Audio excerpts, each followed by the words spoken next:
Good evening and thank you for joining us for KREM News 10 at 10, where we give you more news in less time.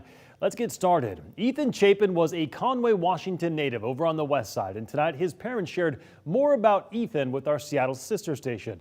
They really want the community to know the kind of person Ethan was, and they are remembering him as someone who had a love for life and a love for others.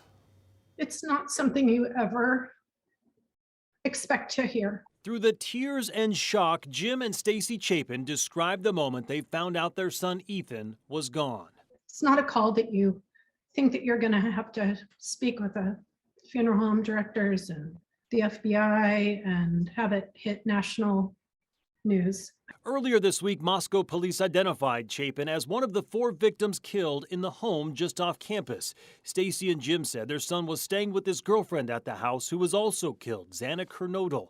So far, police haven't released many details about the investigation, and as questions mount, the Chapins say they wanted to make sure Ethan's story was told. It's important for us to get Ethan's story out. We don't really want anybody else representing him, and it's hard to have people speaking on his behalf. So we think it's best for us to do this. He's the kind of kid that everybody wanted to be around.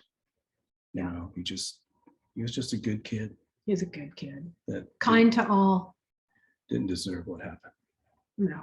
They say Ethan was a triplet. He and his siblings were extremely close. In fact, they all decided to attend the University of Idaho.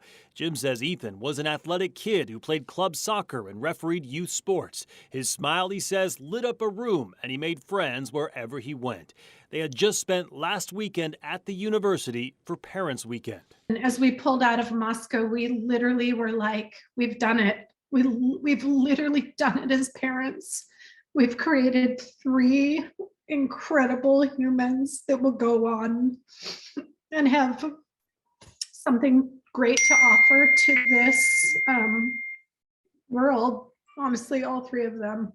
A week later, as they grapple with this horrific loss, they say they're determined to keep moving forward for Ethan. But we will not let this sink us or sink our kids, because if anything, they have to go on and shine Ethan's bright light on their own. As we mentioned, Ethan was one of 4 victims. Among the others were 20-year-old Xana Kernodle, a junior from Post Falls, Idaho, 21-year-old Madison Mogan, a senior from Coeur d'Alene. They had worked together at a restaurant in downtown Moscow. Another victim, 21-year-old Kaylee Gonsalves, was a senior from Rathdrum, Idaho. She was a sorority member and had already lined up a job after graduation. Moscow police revealed new details about the case today. They now believe that an edged weapon like a knife was used in what they are calling an isolated and targeted attack. No arrests have been made, but police say they are following leads and identifying persons of interest. Police also insist there is no threat to the community, but students across campus expressed their concern today as classes resumed, many saying they just don't feel safe knowing police are still looking for a suspect.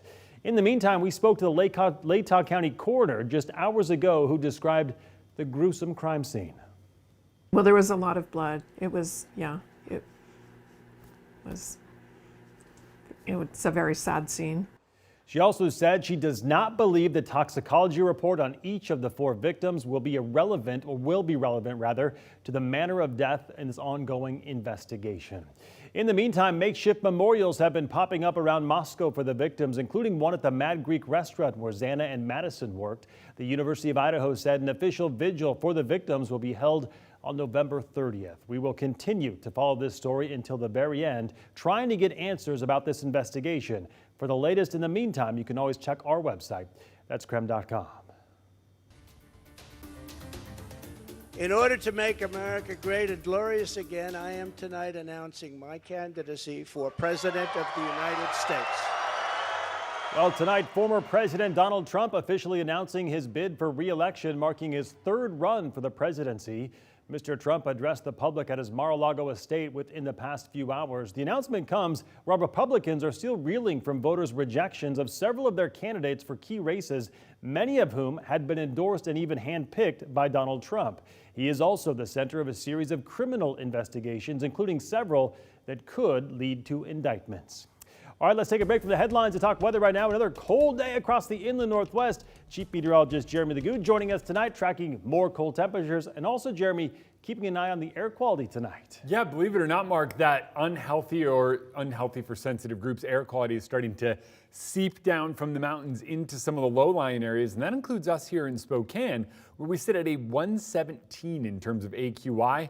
That's unhealthy for sensitive groups, and we are likely going to continue to kind of see that air quality suffer. Notice it really is along Interstate 90 from Spokane over into western Montana. It does include the Silver Valley and parts of Benewah County, where we've been seeing air quality alerts over the course of the past couple of days. But all in all, it is really about that stagnant air. And for that reason, we do have some patchy, freezy fog developing along 195. Basically, if you're heading from Spokane down into the Palouse, we're seeing some thick fog. You're heading over Lookout Pass. You're heading north of Coeur d'Alene up through Hayden towards Sandpoint. We do have that patchy freezing fog showing up in places, so just be ready for it as you move out the door. Wake up to some of it tomorrow. By the time we get into Thursday, we'll start to get a little wind, and that should clear us out, but that means a very cold Friday morning. Sounds good, Jeremy. We'll check back in with you later in the broadcast. In the meantime, let's move on and now to our night beat with a quick look at the day's top stories. A standoff in Spokane Valley ended with a house fire and one man dead today. Neighbors in Green Acres woke up to gunshots, and just a few hours later, police asked everyone to evacuate. Just kind of freaking out because I, literally looked out my window. I see SWAT vans all in my front yard, basically. Right away, I fight or flight. You just get your clothes on real quick. As police tried to communicate with the suspect, they say he started a fire on the second floor of the house, and after a nearly 12-hour standoff, the SWAT team shot and killed the man when he walked outside of his house. At this hour, it's unclear if that man was shooting at the SWAT team when he walked out.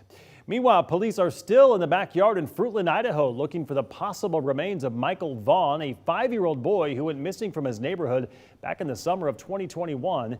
Now, Fruitland police chief says they could be out on the scene for another week, excavating a backyard where 35-year-old Sarah Wandra lives. She was arrested over the weekend in connection to Vaughn's case. She is charged with failure to report a death. Also today, the two teenagers who were arrested after a deadly shooting at Ingram High School in Seattle appeared in court for the first time today, according to a probable cause affidavit. On November 8th, a teacher reported concerns at 9:35 in the morning, saying a 14-year-old student appeared visibly agitated and had punched his fist into his palm. 10 minutes later, a fight reportedly broke out, and security video showed the 14-year-old student shooting a 17-year-old student 5 times in the back. He has now been charged with first-degree murder, but it has not been decided yet if the alleged shooter will be charged as an adult. That will be decided in an upcoming court case. And that was your Night Beat. To learn more about any of these stories, just text us the word NIGHT to 509-448-2000, and we'll send them directly to your phone. New tonight, Spokane police are asking for the public's help finding a missing 12-year-old girl. Addison ran away from her home near West Excel and North Deschutes Drive just after 5 o'clock tonight. She was last seen wearing a black zip-up hoodie, dark gray sweatpants, a black sleep cap, and white socks. She was not wearing shoes, according to police. She is described as being 5 feet 3 inches tall and weighs about 130 pounds. Anyone with any information on her whereabouts is urged to call Crime Check. That number is right there at the bottom of your screen. And that was your KREM 2 News 10 at 10, where you get more news in less time. But don't go to bed just yet. We are talking about the changing housing market in our area. Tonight, we go to the experts to ask one simple question. Who has the power in the current market, buyers or sellers? The answer coming up in just 90 seconds.